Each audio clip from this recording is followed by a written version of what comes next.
নীরব পরিবেশেই নির্বিঘ্নে আমি ভোট প্রদান করলাম।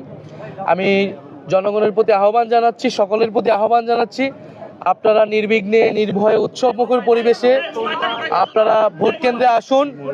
আপনারা দলে দলে সবাই ভোট কেন্দ্রে আসুন। আজকে ভোটের দিন, আজকে এই দেশের নিজেদের মালিকানা বুঝে নেবার দিন। 16 বছর সুষ্ঠু নির্বাচনের সুযোগ ছিল না, আমাদের আজকে সুযোগ এসেছে এই ভোটাধিকার প্রয়োগের মাধ্যমে গণতন্ত্রকে প্রতিষ্ঠা করার, গণভোটে হ্যাঁ প্রদানের মাধ্যমে সংস্কার প্রক্রিয়াকে বাস্তবায়ন করার এবং 11 দলের পক্ষে অবস্থান নিয়ে বাংলাদেশকে এগিয়ে নিয়ে যাওয়ার। আমরা গতকাল রাতে কয়েকটি জায়গায় এই ধরনের ঘটনা, অনাকাঙ্ক্ষিত ঘটনার কথা শুনতে পেয়েছি। রাতে আমাদের দল থেকে প্রেস ব্রিফিং করা হয়েছে, আমরাও সোশ্যাল মিডিয়া এই বিষয়ে কথা বলেছি।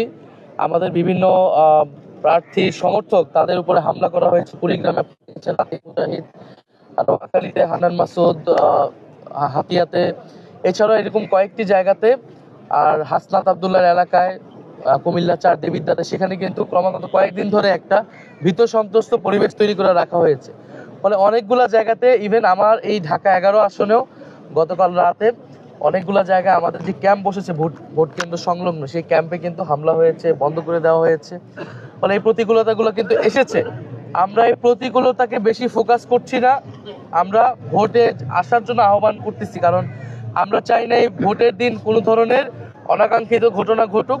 আমরা চাই মানুষ ভোট কেন্দ্রে নির্বিঘ্নে আসুক। যারা এগুলো করতেছে, আমরা মনে করি মানুষ ব্যালটে তাদের বিরুদ্ধে রায় দিবে, ব্যালটেই মানুষের জনরায় প্রতিফলিত হবে এবং প্রশাসনের প্রতি, সেনাবাহিনীর প্রতি, মিডিয়ার প্রতি আমাদের করজোর অনুরোধ থাকবে, আহ্বান থাকবে।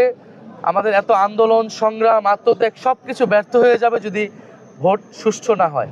তা আমরা আশা করব তারা নিরপেক্ষ আচরণ করবে। তারা প্রশাসন যদি নিরপেক্ষ আচরণ করে, তাহলে এই ধরনের যারা গায়ের জোর দেখানোর চেষ্টা করছে তারা আসলে সফল হবে না। ভোট সুষ্ঠু হলে এনসিপি কয়টা আসনে জিততে পারে, 11 দলীয় জোট কয়টা আসনে জিততে পারে? 11 দলীয় জোট সরকার গঠনের লক্ষ্যে গঠিত হয়েছে। আমরা মনে করছি আমরা সরকার গঠনের দ্বার প্রান্তে রয়েছি। ফলে সেই লক্ষ্য, সেই আত্মবিশ্বাস নিয়ে আমরা কাজ করছি। ইনশাআল্লাহ যদি ভোট সুষ্ঠু হয়, জনগণ নির্বিঘ্নে ভোট দিতে আসে, ব্যাপকভাবে উপস্থিতি নিশ্চিত করাটাই আমাদের এই মুহূর্তে প্রধান লক্ষ্য।